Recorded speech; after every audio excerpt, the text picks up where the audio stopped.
কণ্ঠশিল্পী অংকুৰিতা আৰু নাই।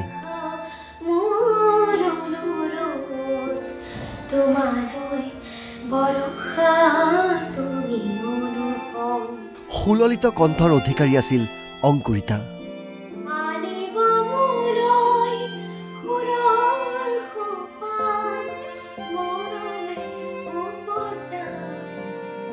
অংকুৰিতাই পঢ়ি আছিল ৯ম মান শ্ৰেণীত।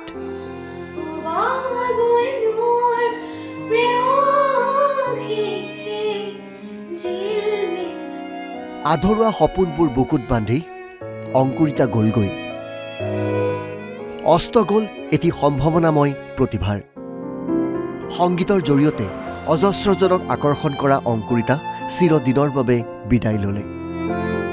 এক জটিল ৰোগত আক্ৰান্ত হৈ অংকুৰিতা বিগত সময়ছোৱাত গুৱাহাটী চিকিৎসা মহাবিদ্যালয়ত চিকিৎসাধীন হৈ আছিল।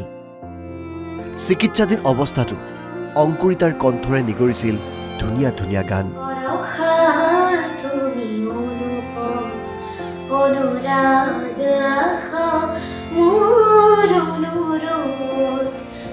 শেহতীয়াকৈ এক অস্ত্ৰোপচাৰো সম্পন্ন হৈছিল ছাত্ৰীগৰাকীৰ।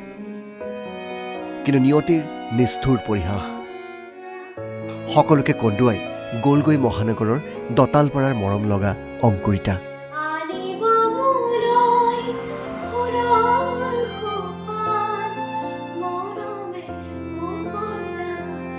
ছাত্ৰীগৰাকী বিয়োগৰ খবৰ পাই নিশাই হাস্পাতালখনলৈ খবৰ ল'বলৈ গৈছিল জুবিন গাৰ্গো। অংকুৰিতাৰ বিয়োগে ব্যথিত কৰিছে সকলোকে। Bureau report NB news.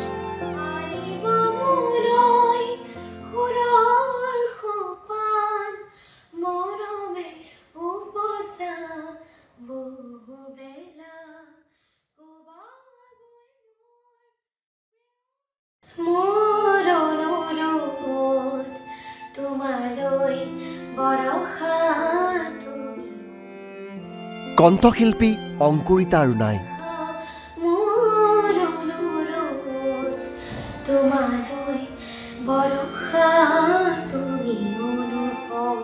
সুললিত কণ্ঠৰ অধিকাৰী আছিল অংকুৰিতা।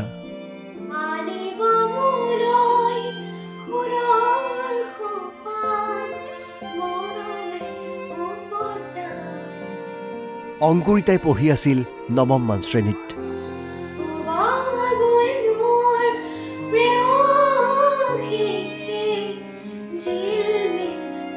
আধৰুৱা সপোনবোৰ বুকুত বান্ধি অংকুৰিতা গ'লগৈ। অস্ত গ'ল এটি সম্ভাৱনাময় প্ৰতিভাৰ। সংগীতৰ জৰিয়তে অজস্ৰজনক আকৰ্ষণ কৰা অংকুৰিতা চিৰদিনৰ বাবে বিদায় ল'লে। এক জটিল ৰোগত আক্ৰান্ত হৈ অংকুৰিতা বিগত সময়ছোৱাত গুৱাহাটী চিকিৎসা মহাবিদ্যালয়ত চিকিৎসাধীন হৈ আছিল। চিকিৎসাধীন অৱস্থাতো অংকুৰিতাৰ কণ্ঠৰে নিগৰিছিল ধুনীয়া ধুনীয়া গান।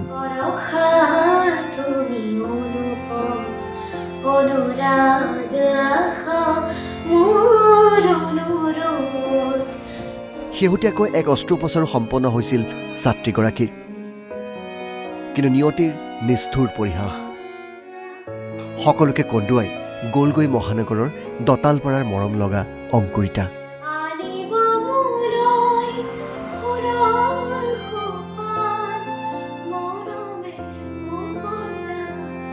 ছাত্ৰীগৰাকী বিয়োগৰ খবৰ পাই নিশাই হাস্পাতালখনলৈ খবৰ ল'বলৈ গৈছিল জুবিন গাৰ্গো।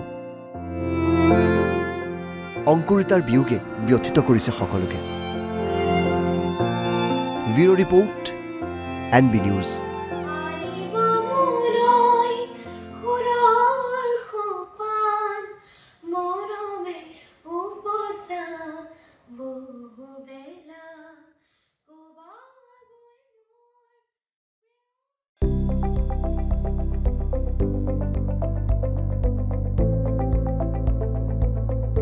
NB নিউজ, সহজ সৰল ভাষাত নৱভাৰতৰ কথা।